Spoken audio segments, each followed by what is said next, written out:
네, 터미 아침 예배에 오신 여러분들을 예수님의 이름으로 환영하고 축복합니다. 우리 또 함께 온라인으로 함께하고 계신 모든 글로벌 애터미 가족분들, 또 드림의 학교 학생들 모든 분들을 예수님의 이름으로 환영하고 축복합니다. 우리 이 시간에 옆 사람들 함께 바라보시면서 또 화면을 바라보시면서 함께 인사하겠습니다. 좋은 아침입니다. 네, 벌써 2021년의 마지막 달 12월입니다.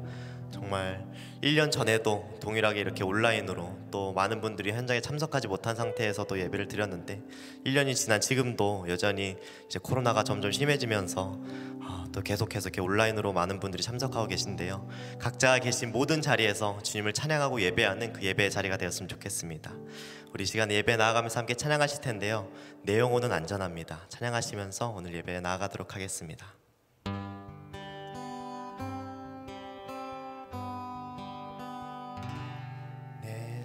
아버지 그 품 안에서 내 영혼은 안전합니다. 주 손길로 내 삶을 안으시니 그 평강이 나를 덮습니다.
오늘 예배를 위해 글로벌 사업팀의 우디님께서 기도해 주시겠습니다. 네, 기도하겠습니다. 존귀와 영광 받기에 합당하신 주님, 오늘 하루도 호흡을 허락하셔서 예배자리 가운데 나올 수 있게 하여 주심에 감사드립니다. 우리는 너무나 연약하고 부족한 인간이지만 그럼에도 불구하고 이 귀한 예배 가운데 영과 진리로 예배하게 하시고 은혜와 소망으로 충만한 예배가 되게 하여 주시옵소서. 벌써 2년이라는 시간을 넘게 코로나로 온 국민이 지쳐 있습니다. 고통당한 사람들을 위로하여 주시고 우리 가운데 남은 과제들을 잘 해결하여 나라가 안정되고 평안할 수 있도록 이끌어 주시옵소서.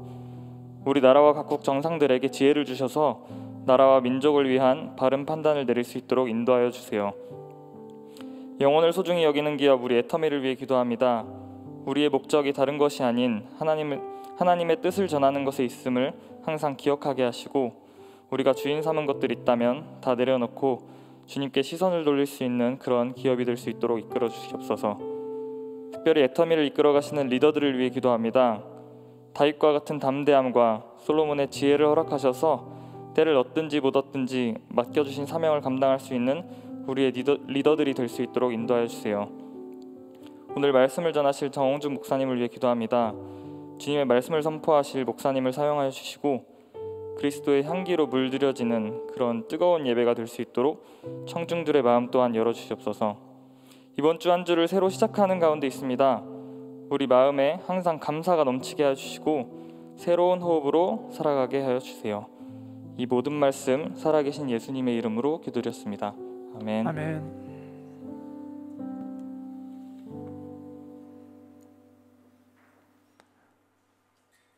오늘 우리에게 주시는 하나님 말씀은 마가복음 1장 14절과 15절 말씀입니다. 요한이 잡힌 후 예수께서 갈릴리에 오셔서 하나님의 복음을 전파하여 이르시되 때가 찼고 하나님의 나라가 가까이 왔으니 회개하고 복음을 믿으라 하시더라.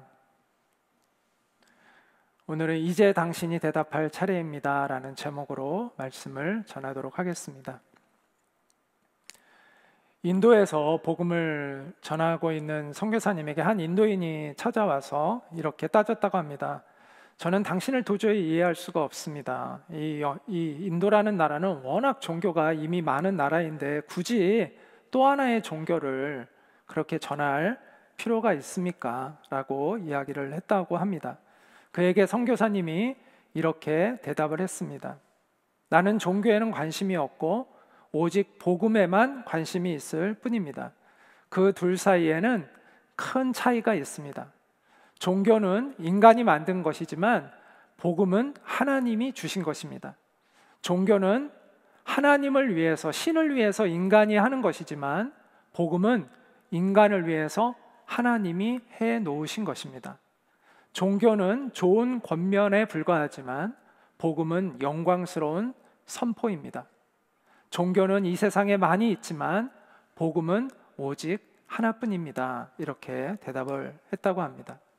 종교는 인간이 스스로를 위안하기 위하여 만들어낸 것이기 때문에 인간의 근본적인 문제를 해결할 수 없습니다. 인간은 생사병로의 운명에서 벗어날 수가 없고 죄라는 자기 모순, 또 자기 파괴적인 삶에서 스스로 벗어날 수가 없습니다. 궁극적으로 우리 인간의 문제를 해결하는 것은, 우리 인간을 자유롭게 하고 해방시키는 일은 하나님 차원의 일입니다. 따라서 하나님의 복음만이 우리의 희망입니다. 하나님이 우리를 위해서 해주신 것만이 우리의 희망입니다. 복음은 하나님께서 우리를 위해 무엇을 하셨는가에 관한 이야기라고 말할 수 있습니다. 그래서 본문은 하나님의 복음이라고 이야기합니다. 예수님이 하나님의 복음을 선포하셨다라고 얘기합니다. 이 말은 하나님으로부터 오는 복음이라는 것이죠. 하나님으로부터 오는 하나님의 복음을 전파하여 이르시되 때가 찼고 하나님 나라가 가까이 왔으니 회개하고 복음을 믿으라 하시더라. 우리가 오늘 예수님의 세 번째 발자취를 살펴보고 있는데, 예수님께서 세례 요한에게 세례를 받으시고 그리고 마귀의 시험을 이겨내신 후에 이제 공적인 사역을 시작하시면서 하신 첫 번째 외침입니다. 때가 찼고 하나님 나라가 가까이 왔으니 회개하고 복음을 믿으라. 여기 요한이 잡힌 후에 이제 예수님이 이렇게 선포하셨는데, 여기서 세례 요한은 왜 잡혀갔을까? 세례 요한이거든요. 제자가 아니라. 세례 요한이 감옥에 간 이유는 그 당시에 권력자였던 헤롯 왕이 헤로디아라는 아내를 맞이했는데 자기 이복 형제의 아내를 빼앗아 온 거예요. 그래서 세례 요한이 이 부도덕한 일에 대하여 공적인 비판을 해서 헤롯이 못마땅해 여겨서 그 세례 요한을 감옥에 가둔 것입니다. 이스라엘 백성들은 선지자로 여겼던 세례 요한이 감옥에 감으로 시리와 절망에 빠졌을 것입니다. 세례 요한은 수백 년 동안 침묵했던 곳 속에서 하나님이 일으켜셔서 이제 하나님의 말씀을 다시 선포한 그러한 선지자였습니다. 그런 선지자가 불의한 사람에 의해 감옥에 갇혔을 때 이스라엘 백성들은 절망감을 느꼈을 것입니다. 그러나 세례 요한이 역사의 무대에서 사라지는 순간 숨어 있었던 진정한 역사의 주인공이신 예수님이 무대에 오르셨습니다. 그리고 예수님은 복음의 시대가 개막되었다고 알려주셨습니다. 때가 찼고 하나님 나라가 가까이 왔으니 회개하고 복음을 믿으라. 여기서 때에 해당하는 이 헬라어 단어는 카이로스라는 단어인데, 이 카이로스는 시간이라는 단어는 크로노스와 카이로스라는 단어가 구별이 됩니다. 그래서 카이로스는 하나님의 결정적인 시간을 얘기해요. 하나님의 의도가 가득 담겨 있는 그러한 시간을 의미합니다. 흘러가는 시간이 아니라 특별한 목적을 가진 시간을 얘기할 때 카이로스라는 이 단어를 씁니다. 이 카이로스가 왔다는 것이죠. 하나님의 언약이, 하나님께서 수백 년 전에, 수천 년 전부터 말씀해 주셨던 그 언약이 성취되는 그러한 시대가 도래했다라는 것입니다. 예수님께서 인간의 몸으로 이 땅에 오셨을 때 이미 하나님 나라가 우리 가운데 컴한 것이죠. 온 것이죠. 그러나 아직 사람들이 그것을 눈으로 보지 못합니다. 그런데 이제 눈으로 보게 돼요. 듣게 돼요. 예수님을 통해서, 예수님의 사역을 통해서, 예수님의 말씀의 선포를 통해서 이 땅에 임한 하나님의 나라를 그들이 듣고 경험하게 될 것이라는 것을 예수님이 말씀하고 있는 것입니다. 그런 의미에서 예수님은 하나님의 나라가 가까이 왔으니 라고 말씀하고 있는 것입니다. 너희 눈앞에 이제 곧 펼쳐질 것이다 라는 것이죠. 하나님의 나라는 늘 강조하지만 하나님이 통치하시는 세계를 의미하는 것입니다. 우리가 어떻게 하나님의 통치를 받는 삶의 세계로 우리가 들어갈 수가 있습니까? 예수님은 매우 단순하면서도 강력한 어조로 하나님 나라에 들어가는 길을 우리에게 말씀하셨습니다. 회개하고 복음을 믿으라 라는 것이죠. 첫 번째, 우리는 회개해야 합니다. 회개라는 것은 과거의 시간에 대하여 후회하는 감정을 느끼는 차원이 아닙니다. 우리가 많이 과거에 실수한 것, 잘못한 것들을 후회 많이 하잖아요. 근데 그런 차원을 얘기하는 것이 아니라 우리의 삶의 방향을 전환하는 것입니다. 내 중심으로 가던 길에서 돌이켜 하나님 중심의 삶으로 내 삶의 방향을 바꾸는 것입니다. 그래서 이 회개는 심리적이고 감정적인 차원의 것이 아니라 삶의 태도와 삶의 방식의 문제에 관한 것입니다. 자, 그 차이를 여러분 이해할 수 있을까요? 과거에 우리가 지은 죄들을 막 하나하나 낱낱이 하나님 앞에 고백하면서 눈물을 흘리는, 물론 그게 좋아요. 그럴 수 있다면 좋아요. 그러나 우리가 지은 죄들을 낱낱이 다 떠올리면서 하나님 앞에 눈물로 그것을 고백해야 그것이 회개인가? 그렇지 않습니다. 중요한 것은 삶의 방식이 변화되었느냐라는 겁니다. 그러니까 우리의 라이프 스타일이 근본적으로 변화된 것이 회개입니다. 삶의 방식이 아직도 내 중심적이어서 내 마음대로 말하고 내가 하고 싶은 대로 행하고 내가 가고 싶은데 마음대로 가고 내 마음대로 가고 내가 사랑하고 싶은 사람만 사랑하고 있다면 그 사람은 아무리 죄를 하나님 앞에 고백한다 하더라도 회개하지 않은 것이죠. 삶의 방향이 아직도 계속 자기중심적으로 가고 있는 것이죠. 그러나 하나님을 기억하면서 내가 말하고 싶은 대로 말하지 않고, 또 내가 하고 싶은 대로 하나님 때문에 행하지 않고, 내가 가고 싶지만 하나님을 생각하니까 그것을 절제하게 되고, 내가 사랑하고 싶은 사람만 사랑하려는 나의 끌림에서 이제 하나님을 바라보면서 되돌이켜 미워하는 사람도 용서하려고 하는 마음을 품고 그렇게 살아가려고 하는 것이 바로 회개한 사람이라는 것이죠. 여러분은 죄를 고백만 하고 있습니까? 아니면 회개한 사람입니까? 여러분의 삶의 중심은 누구입니까? 내 중심입니까? 아니면 하나님 중심입니까? 물론 우리가 회개했다고 해서 우리가 다 완전히 정말 전적으로 변해서 완전한 그러한 삶을 산다는 뜻은 아닙니다. 우리는 때로는 죄의 유혹에 넘어질 때도 있습니다. 그러나 우리가 회개했다면 분명히 삶의 방향이 바뀌어 있어요. 그 메인스트림이 바뀌어 있어요. 우리의 삶에 흘러가는 방향이. 예전에는 내 마음대로 흘러가는 삶에서 이제는 하나님 중심의 삶으로 내가 방향이 돌이켰어요. 때로는 넘어진다 하더라도 그 방향을 향하여 가고 있다는 것이죠. 이게 회개했다라는 의미입니다. 그것은 누구보다도 하나님이 아시고 여러분이 잘 알 것입니다. 내 삶의 방향이 어디를 향하고 있는지는. 하나님을 두려워하고 정말 하나님을 경외하게 되는 사람이라면 그동안 익숙해 있던 자기의 삶의 방식에서 떠나려고 몸부림치게 될 것입니다. 그리고 성령님의 도우심이 그에게 임하고 하나님의 은혜를 경험하면서 그는 점점 하나님께로 가까이 가는 삶을 경험하게 될 것입니다. 정말 하나님을 두려워한다면 도둑질하던 사람은 도둑질을 그치게 될 것이고, 맨날 거짓말하던 사람은 이제 함부로 거짓말하지 못하게 될 것이고, 배우자 몰래 외도하던 사람은 그 외도를 그치게 될 것입니다.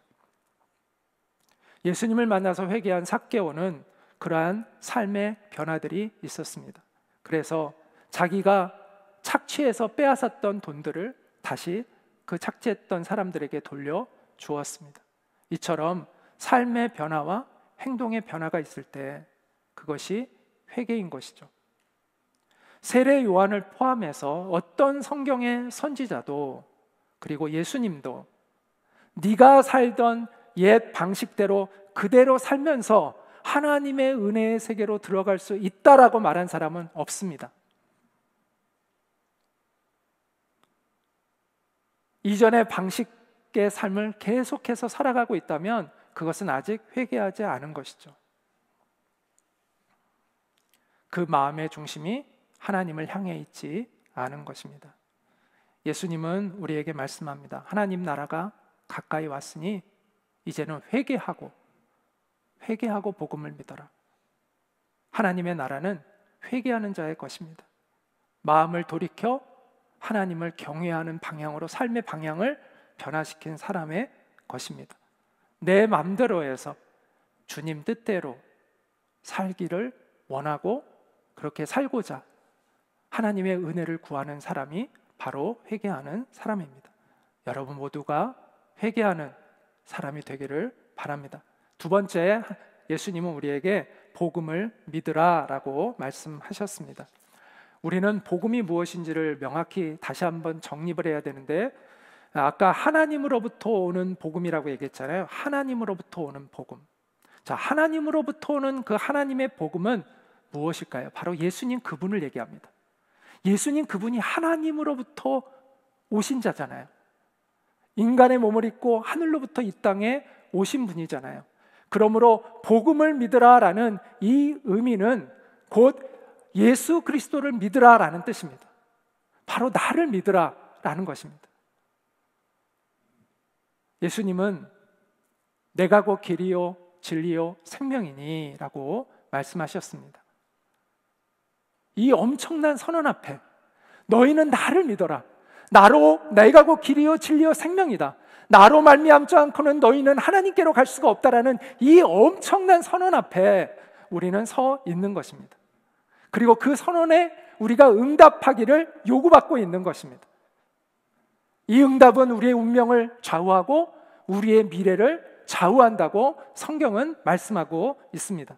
어떤 사람들은 성경을 거의 그리스 로마 수준의 책으로 잘못 이해하는 사람들이 있습니다. 저 예전에 엘리베이터 안에서 어떤 사람이 동행한 두 사람이 이렇게 서로 얘기하는데 다른 사람에게 이 사람이 이렇게 얘기하더라고요.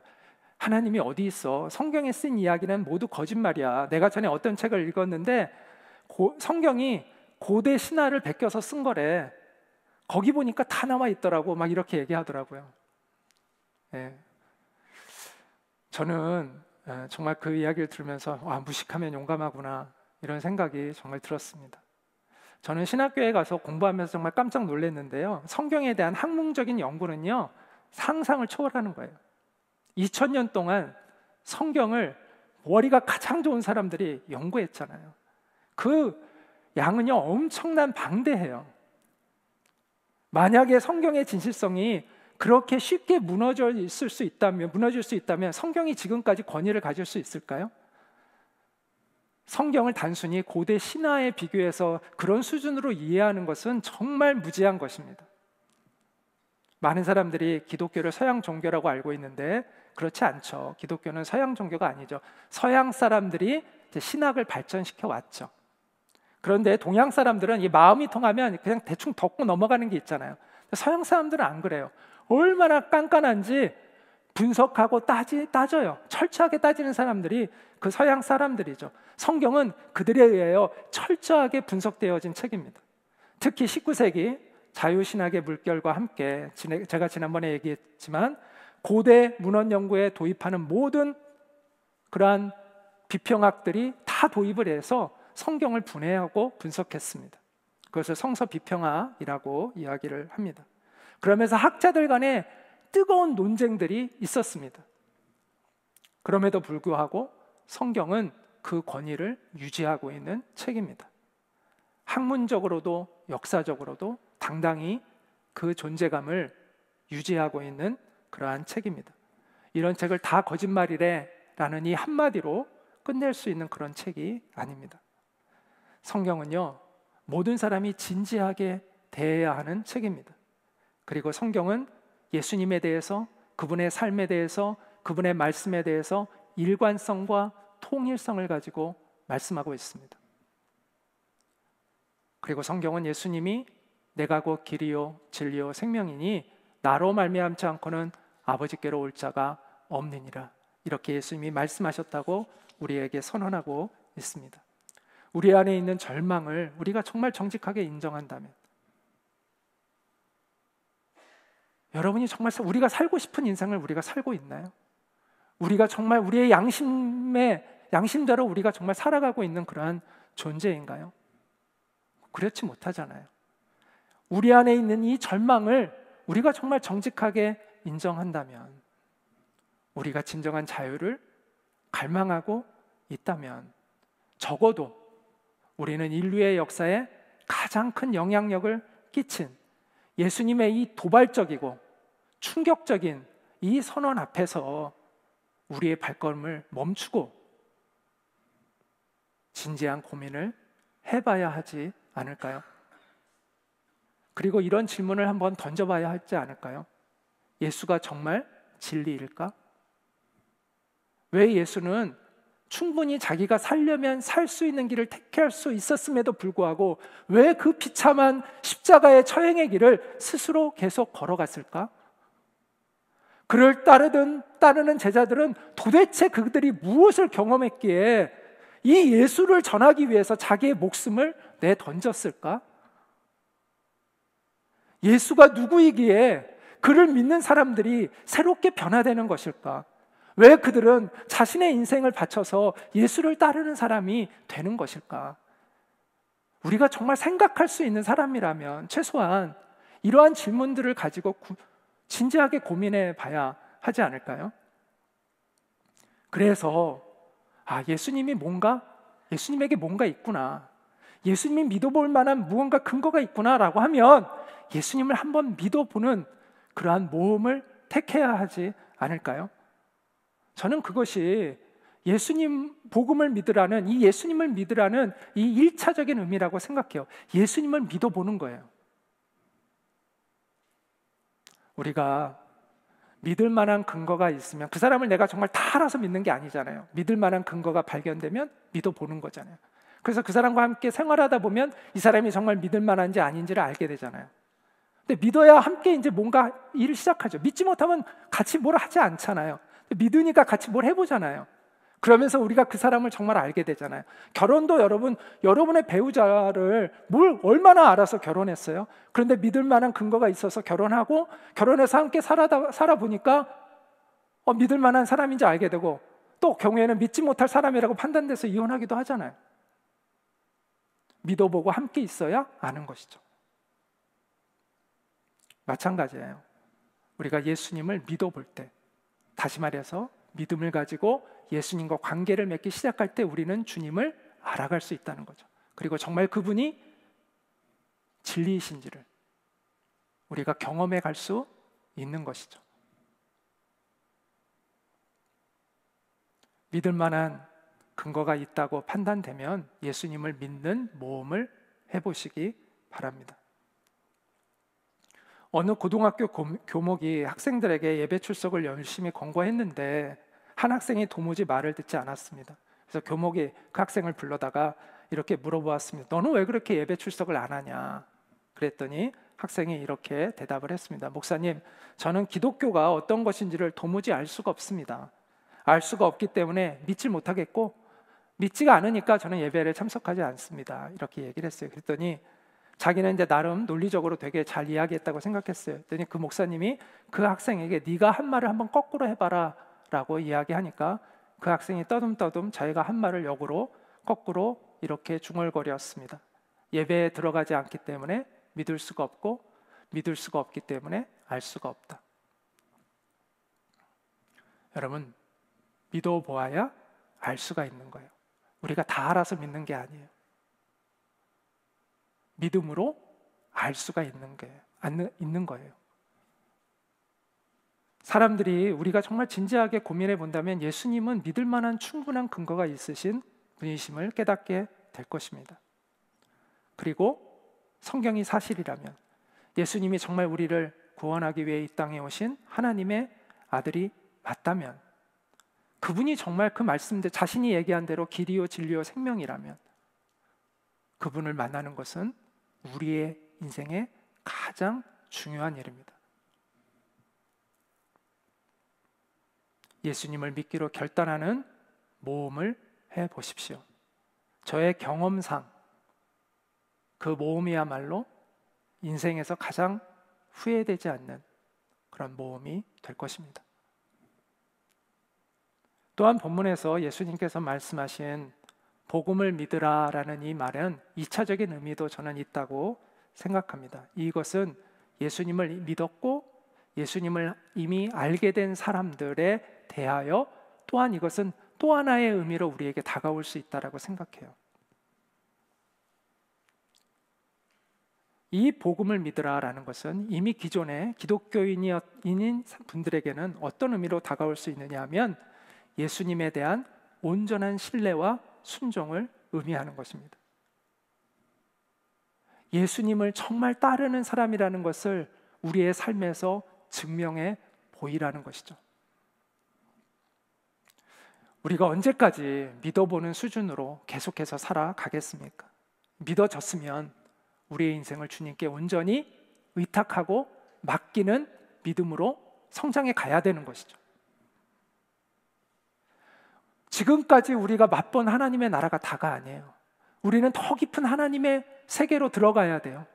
우리가 하나님 앞에 온전히 순종할 때 우리는 더 깊은 하나님의 은혜의 세계로 들어갈 수 있습니다. 그래서 우리의 믿음이 더 온전해지고 우리의 믿음이 더 성장하고 우리가 예수님을 닮아가게 되는 것이죠.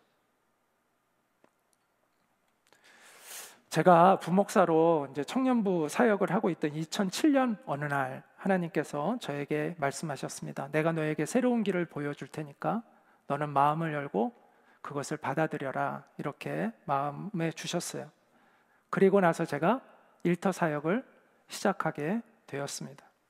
하나님 나라의 관점으로 일터를 바라볼 수 있는 눈이 그때 열렸고요. 아, 하나님이 나를 거기에 부르시고 계시는구나 라는 것을 느꼈고 이제 모험의 길을 시작을 했습니다. 왜 이것을 모험의 길이라고 표현하냐면 제가 어디서 무엇을 해야 할지를 몰랐어요. 뭐 제가 어디서 일하는 것이 결정되어서 그 일을 하기로 한 게 아니라 제가 어디서 무엇을 해야 할지 몰랐어요. 그리고 저의 생활비를 누가 어떻게 공급해야 될지도 몰랐어요.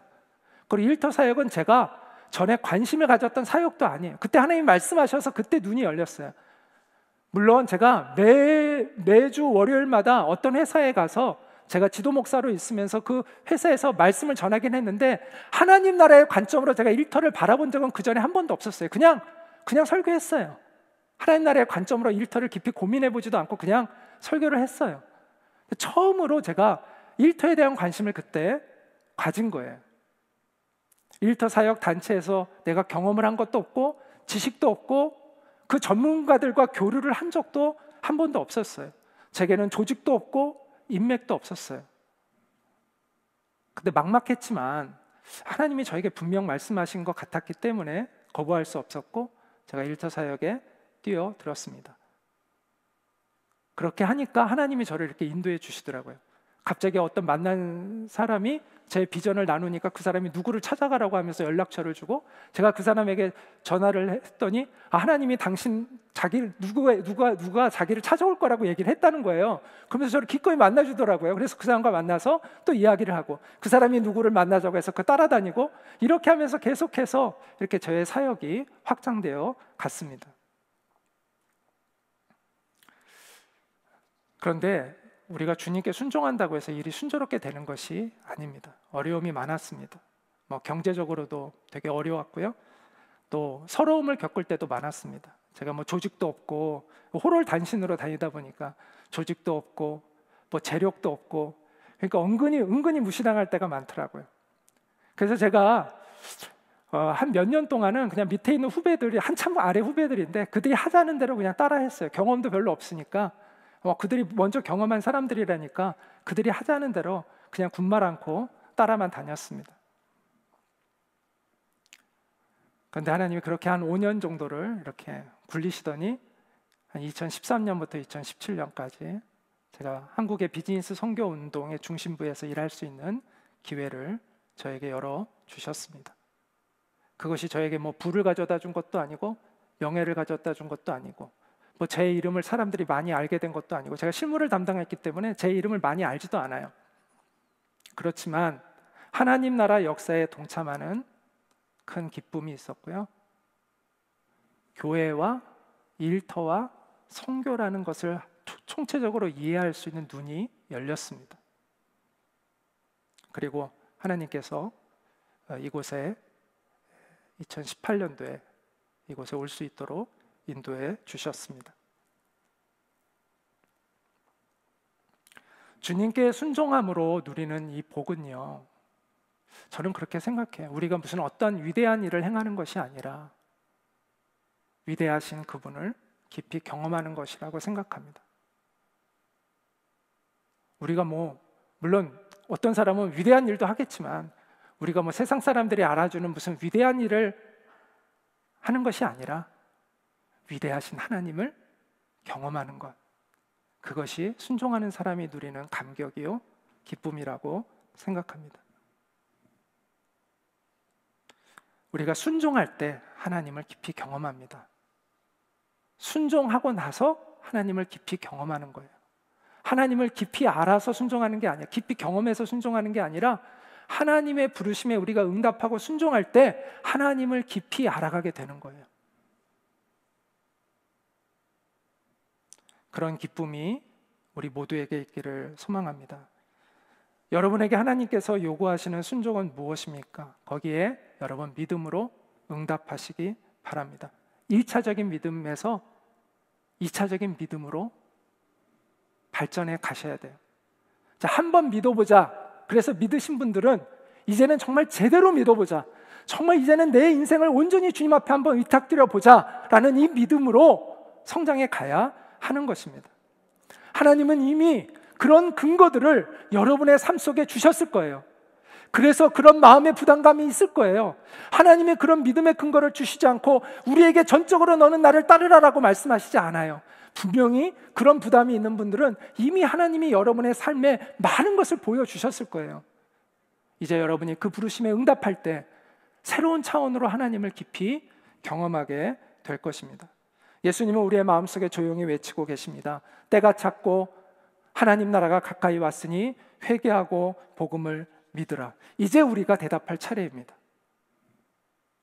우리의 대답을 주님은 기다리고 계십니다. 약 10년 전쯤 일이었던 것 같아요.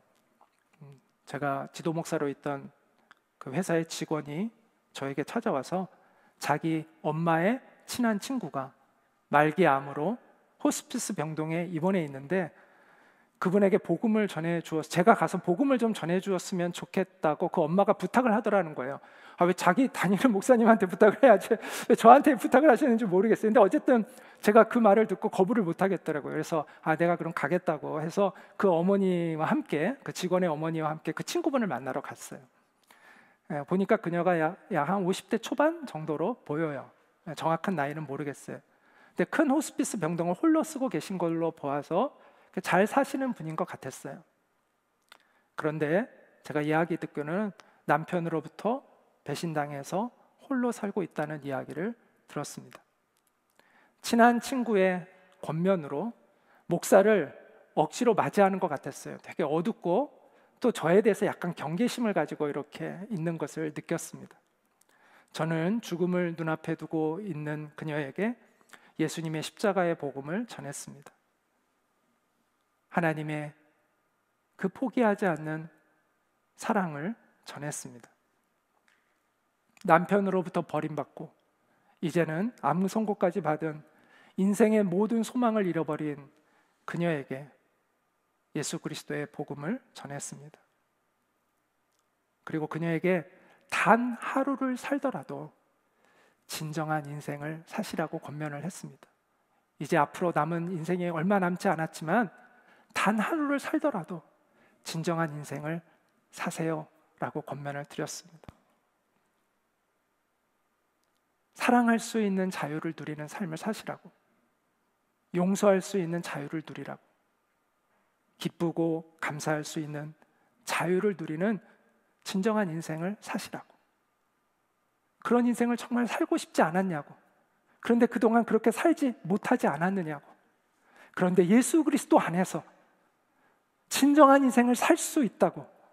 단 며칠이라도 그 진정한 인생을 사시고 주님의 품으로 가시라고 말씀을 전했어요. 그리고 이제 그날 그렇게 복음을 전하고 돌아왔습니다. 일주일 정도 있다가 그분이 저를 한 번 더 만나고 싶다는 연락을 받았습니다. 제가 다시 찾아갔는데 그 전과는 너무나 다른 환한 얼굴로 저를 미소로 맞아 주셨습니다. 저는 그분에게 하나님 말씀을 전하고 함께 예배를 드리는데 그분 안에 큰 기쁨이 마음속에 있다는 것을 느낄 수 있었습니다. 그것이 이제 그분과의 마지막 만남이었어요. 며칠 후에 그분이 하나님의 품으로 갔다는 이야기를 들었습니다. 저는 그날 만날 때 너무나 환하고 너무나 이렇게 미소 짓고 있으셔가지고 그렇게 빨리 돌아가실 거라고는 생각을 못했어요. 그런데 며칠 후에 그렇게 하나님의 부름을 받았다는 이야기를 들었습니다. 하나님 나라의 복음에 응답할 수 있는 시간과 기회가 우리에게 주어져 있다는 것이 얼마나 감사한 일인지 모릅니다. 하나님께로 우리의 삶의 방향을 돌이킬 수 있는 기회가, 예수님을 붙들고 의지해서 우리가 새로운 인생을 살아갈 수 있는 그 기회가 있다는 것이, 내가 정말 꿈꿔왔던 그 진정한 인생을 시작할 수 있는 기회가 우리에게 있다는 것이 얼마나 감사한 일인지 모릅니다. 이 땅에 우리가 살아 숨쉬는 동안만 주어져 있는 기회예요. 우리가 이 기회에 하나님의 세계로 들어가야 돼요. 그 하나님의 세계로 들어가게 되면 이제는 영원한 하나님의 세계에서 우리는 주님과 함께 하는 것이죠. 이 기회를, 이 엄청난 기회를 여러분 놓치지 마시기 바랍니다. 때가 찼고 하나님 나라가 가까이 왔으니 회개하고 복음을 믿으라. 예수님의 이 놀라운 선언 앞에 우리가 믿음으로 응답할 수 있는 우리가 되기를 원합니다. 그래서 하나님의 그 은혜의 세계로 들어가는 그 기회를 놓치지 않기를 간절히 바라고 소망합니다. 오늘 이 시간 여호와께 돌아가자라는 찬양을 우리가 함께 부르려고 합니다. 우리를 포기하지 못하시는 그 하나님의 사랑으로 인해서 우리가 다시 하나님께 돌아갈 수 있는 길이 열린 거예요. 하나님께로 다시 달려가 그 하나님의 은혜의 품에 안길 수 있는 그 길이 열린 것이죠. 그것이 바로 예수님이 선포하신 하나님의 복음이에요. 하나님은 세상에서 망가지고 찢기고 상처나고 부러진 우리를 안아주시고 회복시켜 주시기를 원하시고 우리를 기다리고 계십니다. 예수 그리스도를 의지해서 이 사랑의 하나님께로, 우리를 포기하지 않고 기다리시는 그 하나님께로 돌아가는 그분의 품 안에서 회복되는 우리가 되기를 간절히 소망하면서 우리가 함께 이 찬양을 하나님 앞에 올려 드렸으면 좋겠습니다. 같이 찬양하겠습니다.